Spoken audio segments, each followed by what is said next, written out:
Good morning mga kabayan.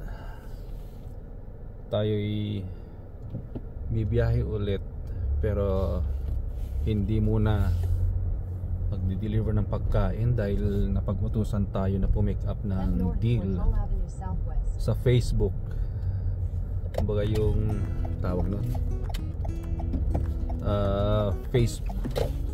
Facebook Marketplace pala. May nag-deal sa Marketplace at tayo napag-utusan. So ang biyahe natin medyo malayo-layo. Saka dalawa ang pipick upin ko. Yung isa babayaran ng cash, yung isa nabayaran na online. At ang biyahe dito sabi is ilan ba to? 32 minutes mula dito sa ano ba to? Hillsboro to. Hillsboro. Dito sa Calgary, Alberta.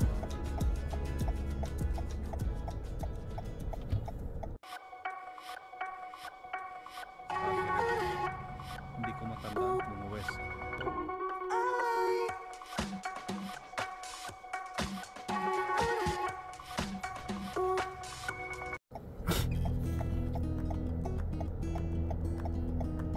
Ako bumibili din ako sa Marketplace pero yung mga mumurahin lang na magagamit ko.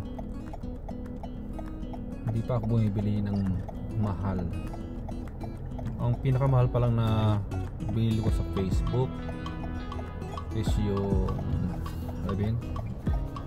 lamesa para sa computer. $60 siya, pero ang ganda, ang tibay. Hanggang ngayon buhay pa. Medyo madumi na nga lang kasi nga minsan pinapatungan ng mga pang painting, kaya dumumi.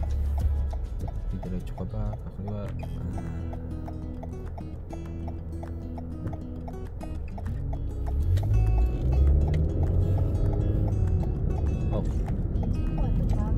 Diretso pala siya. Bale, ito ngayon baybayan natin itong McLeod, tapos kakaliwa tayo sa Crowchild mamaya. Yun ang mahaba.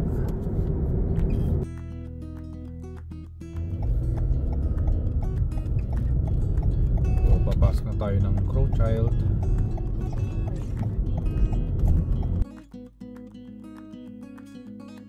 Negative 2 ang temperature ngayon, pero medyo mainit.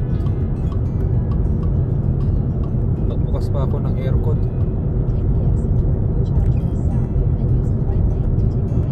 Mainit yung singaw .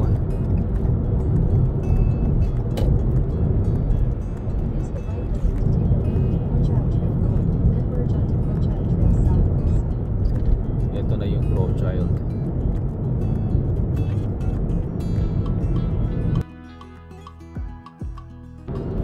Itong areang to naman under construction pa dati nung baguhan ako sa pagde-deliver ng pagkain. So salabat ng ano, yan itong tulay na to, salabat ang kalsada dito nun. Hindi ko maintindihan. So yung isang deliver ko inabot na 1 oras kasi pabalik-balik ko, paikot-ikot. Hindi ko makita kung saan ako lulusot kasi ang GPS hindi updated sa ng construction yan or minsan hindi updated kung saan ka lulusot talaga. Ang makikita mo lang sa GPS kung ano yung dating daan. So yun, galit na galit sa akin yung customer. Dapat daw hindi ko na lang dineliver.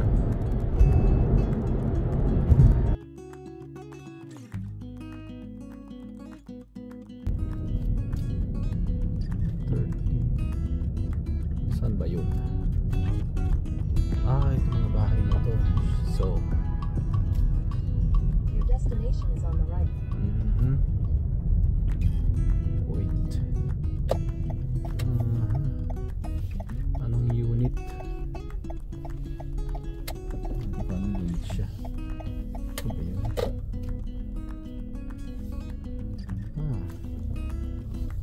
Unit.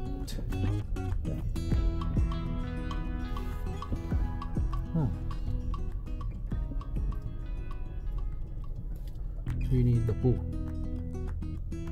Unit. Mali. Ano yung part na mga tayo mabusin yung part?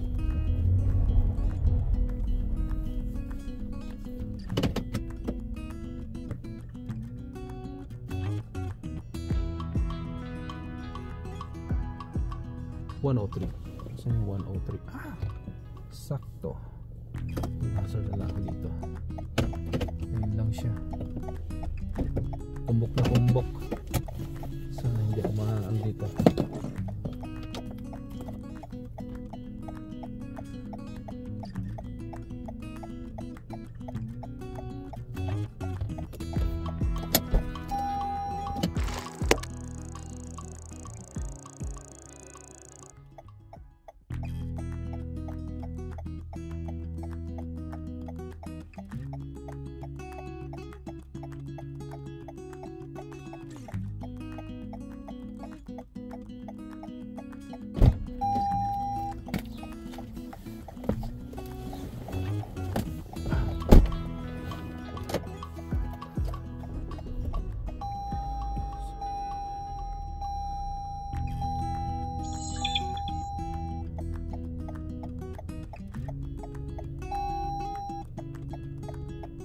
Ayun mga kabayan, natagalan kasi hindi nakasakot ka dito. Ang liit oh, ang liit na bag, parang mahal naman.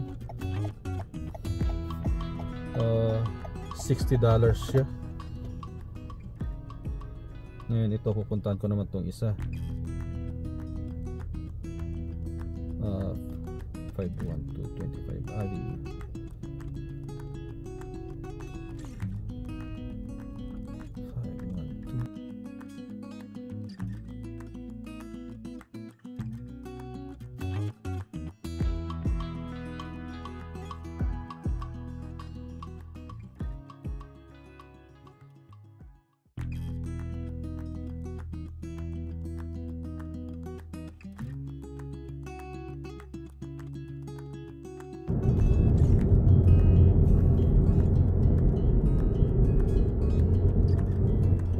Dito tayo ngayon sa 4th Street Northwest. Tumbok ang downtown.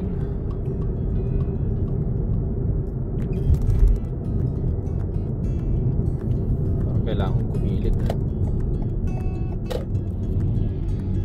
Tama ba ako? James Fowler High School.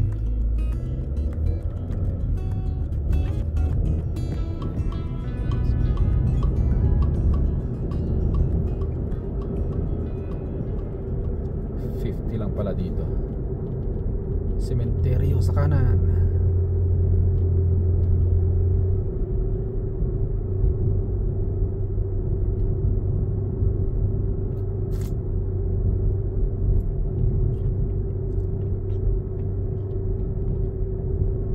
Ayun, kakanan lang ako doon. Tapos yun na.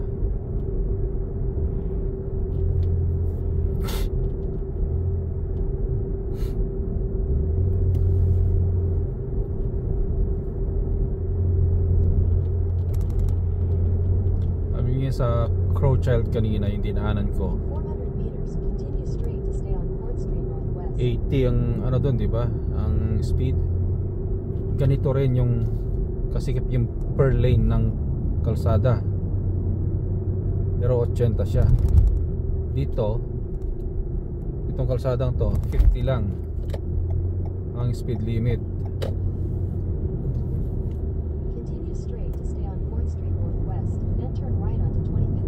Minsan hindi ko maintindihan.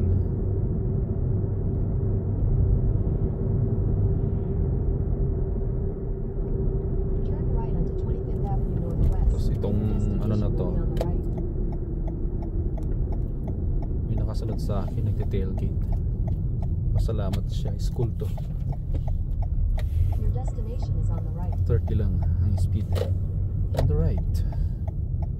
So 512. Saan yung 512 dito? Oh, nalampasan ko na.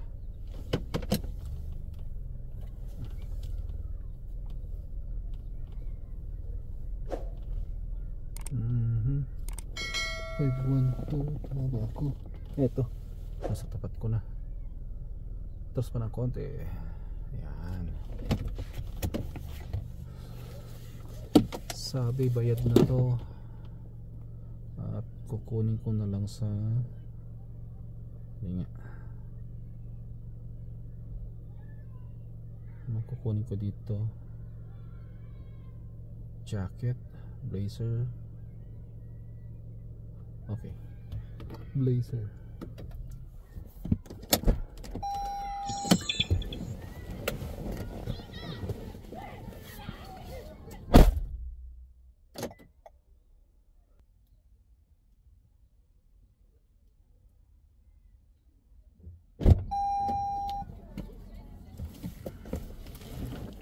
Ayun,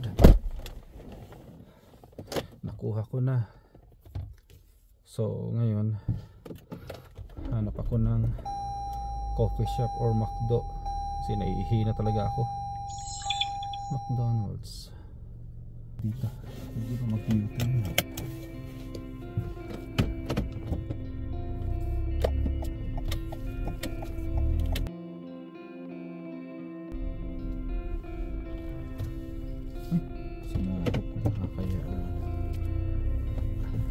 Sablay ang parking ni Teboy. Okay.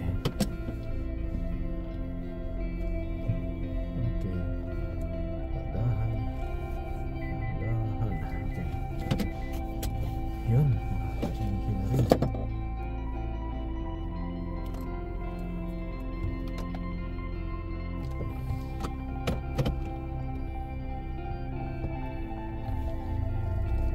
Okay.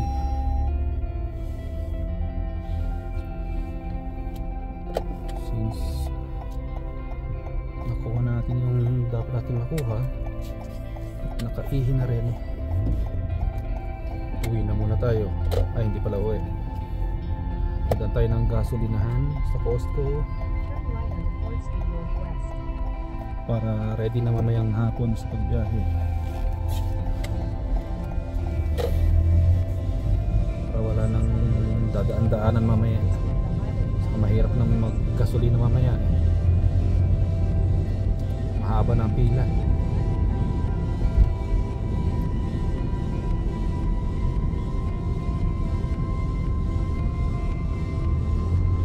Bago pa ka iwan sa kabila.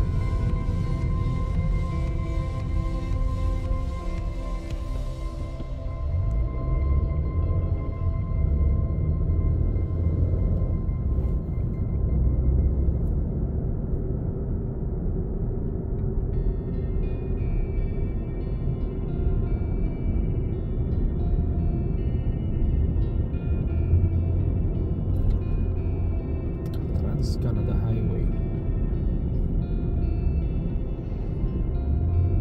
Turn left onto Trans-Canada Highway, Alberta 1 East.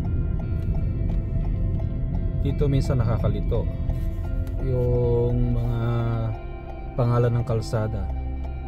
Minsan dalawa o tatlong tawag sa isang kalsada lang. Kagaya nito, Trans-Canada Highway, pero nakalagay 16th Avenue Northwest. Continue on Alberta 1 East for 3 kilometers. So malilito ka talaga.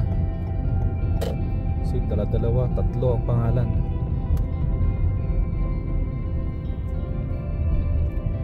Kaya pag bibiyahe ako o may pupuntahan ako, dalawa, tatlong beses kong tinitingnan yung kalsada. Inaano ko yung mga pangalan. Diyan ako naliligaw madalas eh. 3 kilometers, take the Alberta Pag 26 to Carroll City. madaming pangalan.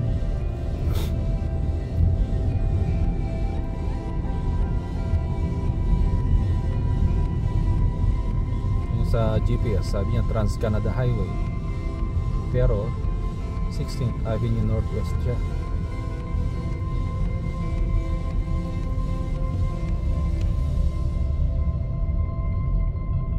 Matraffic. Dapat nag-crow child na lang ako. Ito kasing inano ng GPS ngayon, ang dadaanan ko is Deerfoot, which is yung pinaka highway dito sa Calgary, or tawag nila dun minsan freeway, as in walang stoplight unless mag-exit ka. Talagang dire-diretso lang siya. Ang isa pang ayaw ko dito sa kalsada na to, lubak-lubak. Highway yun ha.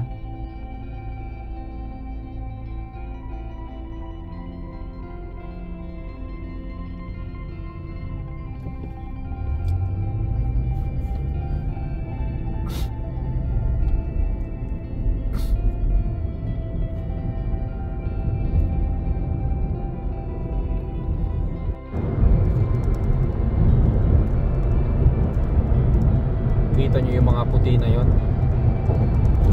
mga bundok yun, balot na balot pa sa snow, sa yellow.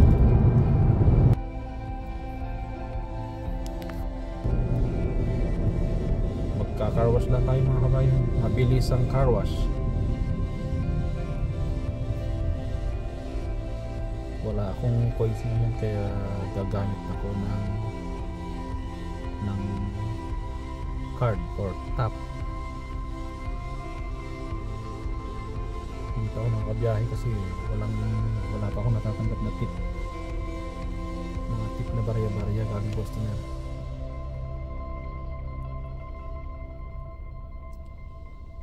Ang pangit lang kasi pag nag-tap ka or gumamit ka ng card, laging may plus 2 eh. Imbis na $3 lang gagastusin ko sa pagka-carwash, magiging 5. So since wala akong coins, ganun na talaga.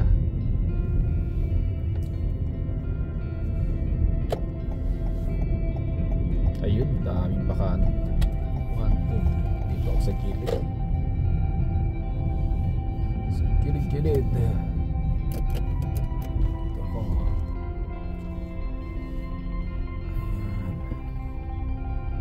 Mabilisan lang.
kailangan kong dumaan ng co-op sa magasolinahan kasi hindi ako magpapagas, magpapahangin ako. Dadagdag ko ng hangin sa gulong kasi bumaba yung hangin. Saka dito libre.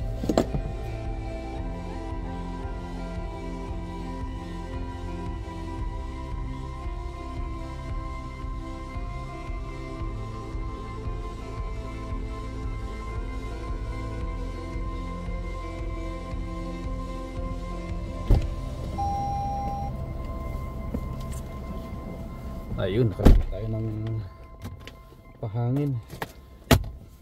So, punta na tayo sa ating pupuntahan. Oh, okay. Head south. Head west on McLeod Trail Southeast. Salamat co-op sa libreng pahangin. Bali itong binabaybay kong kalsada ngayon ang tawag nila dito Stony Trail.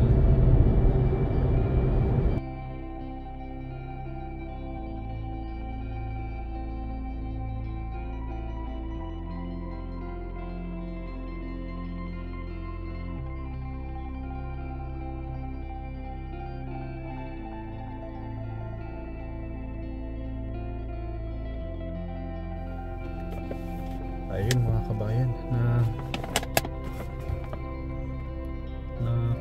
ipadala ko na yung nadala ko na ipapadala sa Pilipinas, tapos na pick up ko na yung unang pa-pick up.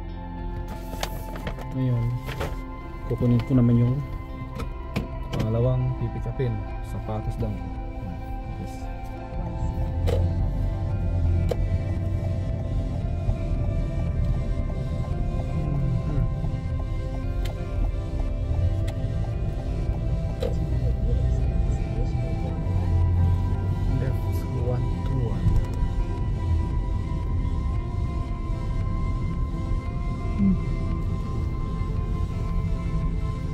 Tapos sa biyahe.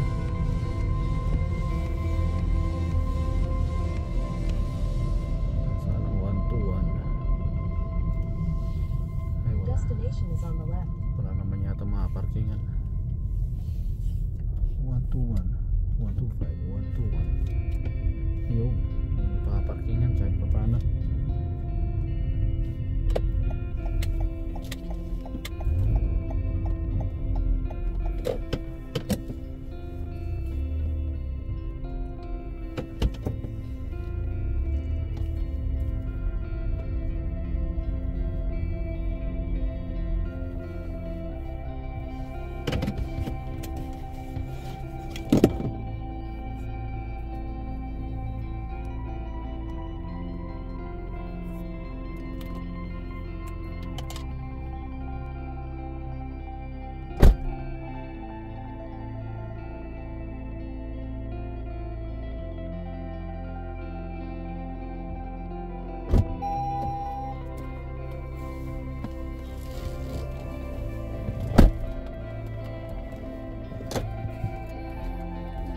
Ayun.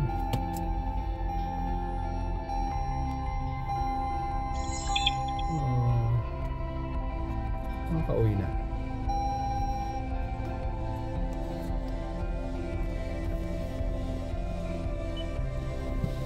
Hindi naman sa camera. Okay lang ba ang camera?